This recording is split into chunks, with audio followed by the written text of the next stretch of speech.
Hi hello అందరికి నమస్కారం. Welcome to village Siri cooking. ఈరోజు మనం బెండకాయలతో ఒక మంచి రెసిపీ చేసుకుందాం. బెండకాయ తినని వాళ్ళు కూడా ఈ విధంగా చేసుకుంటే చాలా బాగా తింటారు. ఈ విధంగా చేసుకుంటే కొత్త వాళ్ళకి కూడా చాలా సింపుల్గా వస్తుంది. మీరు కూడా ట్రై చేయండి. దీనికి సంబంధించిన డిస్క్రిప్షన్లో మేము ప్రతి ఒక్కటి రాసి ఉన్నాము, చూసుకోండి. ముందుగా ఒక ప్యాన్ పెట్టుకొని దానిలో తగినంత ఆయిల్ వేసుకుందాము. మనం ఇప్పుడు బెండకాయలు మంచి లేతవి తీసుకొని వాటిలో పురుగులు అవేం లేకుండా చూసుకొని ఒక మీడియం సైజులో కట్ చేసుకోవాలి. వాటిని ఇప్పుడు ఆ కాగిన నూనెలో వేసుకుందాము.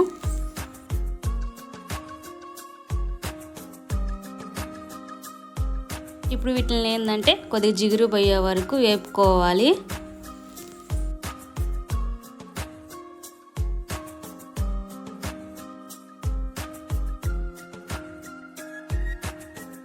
ఇంత మాత్రం వేగితే సరిపోతుంది. చూడండి, జిగురు పోయింది కదా. ఇప్పుడు బాగా వేపుకున్నాం కదా. వీటిని ఒక ప్లేట్లోకి మనం తీసేసుకుందాము.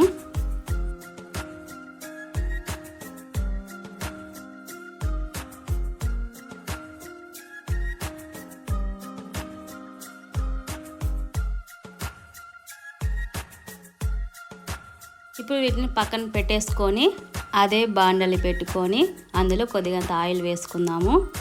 ఇప్పుడు జీలకర్ర, సన్నగా చీలిక కట్ చేసుకున్న పచ్చిమిర్చి, ఇప్పుడు అటు ఇటు కాసేపు కలిపి పెట్టుకుందాము. తర్వాత సన్నగా తరిగిన ఆనియన్ కూడా దాంట్లో వేసుకుందాము. వీటిని కూడా కాసేపు మగ్గనిద్దాము.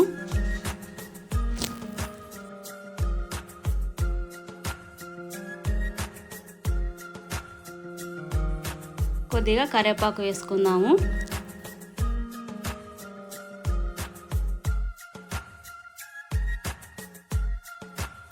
ఇప్పుడు చిటికెడు పసుపు కూడా దాంట్లో వేసుకొని అటు ఇటు కలిపెట్టుకుందాము. పసుపు వేసుకుంటే ఏంటంటే ఈ ఆనియన్స్ అనేవి తొందరగా మగ్గుతాయి. ఇవి వేగేలోపు మనం టమాటాలని గ్రైండ్ చేసుకుందాము.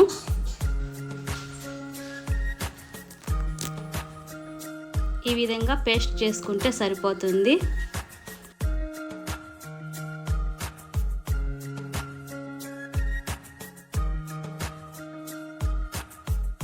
చూడండి, అరగడ్డ ముక్కలు కొద్దిగా మగ్గాయి కదా. ఇప్పుడు దాంట్లో ఒక స్పూను అల్లం పేస్ట్ వేసుకుందాము. ఇదేంటంటే పచ్చి వాసన పోయే వరకు మనం వేపుకోవాలి.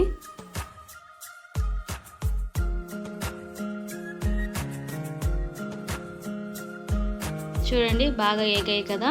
ఇప్పుడు ఇందాక మనం పేస్ట్ చేసుకున్నాం కదా టమాటో పేస్ట్, దాన్ని ఇప్పుడు దాంట్లో వేసేసుకొని ఇది కూడా కాసేపు మగ్గనిద్దాము. ఇప్పుడు దీన్ని కూడా పచ్చి వాసన పోయే వరకు మనం వేగనివ్వాలి. ఇది కూడా ఎంత బాగా వేగితే అంత రుచి వస్తుంది.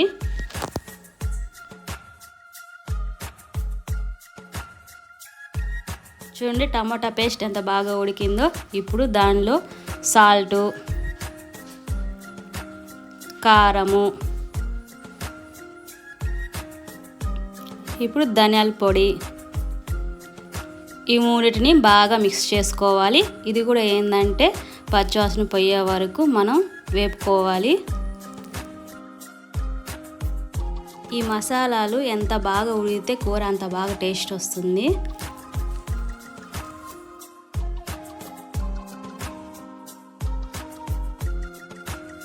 చూడండి, మసాలాలు ఎంత బాగా ఉడికాయో. ఇప్పుడు దాంట్లో మనం పెరుగు వేసుకుందాము.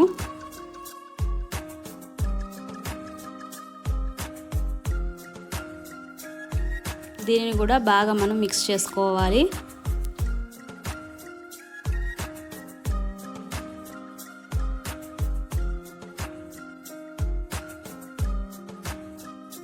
ఇవన్నీ చూడండి ఎంత బాగా ఉడికాయో. ఇప్పుడు మనం ఇందాక వేపి పెట్టుకున్న బెండకాయల్ని కూడా అందులో వేసుకుందాము.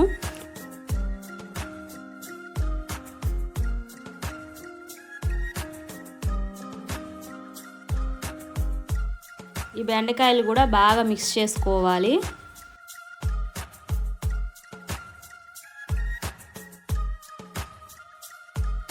ఈ బెండకాయలకి మసాలాలు బాగా పట్టే విధంగా మనం బాగా కలుపుకోవాలి.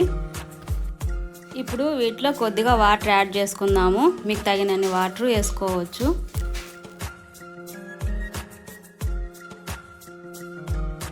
నీళ్లు పోసినాక వీటిలన్నిటిని బాగా కలుపుకోవాలి. ఈ రసం మొత్తం బెండకాయలోకి బాగా పడుతుంది. ఇప్పుడు మూత పెట్టి కాసేపు ఉడకనిద్దాము.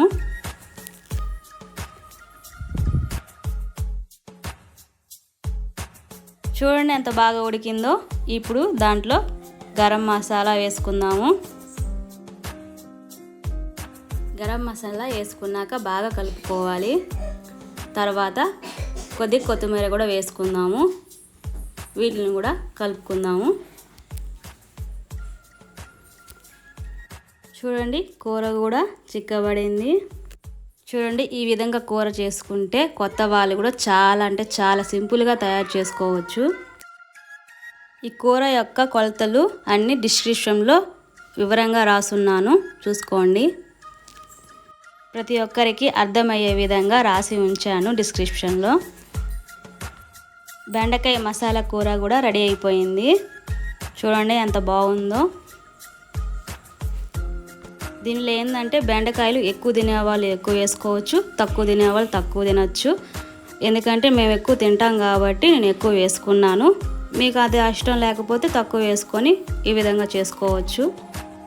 బెండకాయలు ఏంటంటే బ్రెయిన్కి బాగా పనిచేస్తుంది కాబట్టి మేము ఎక్కువ వేసుకొని తింటాము. మీకు కూడా కావాలంటే ట్రై చేయండి. ఈ వీడియో ఆఖరి వరకు చూసినందుకు ధన్యవాదములు.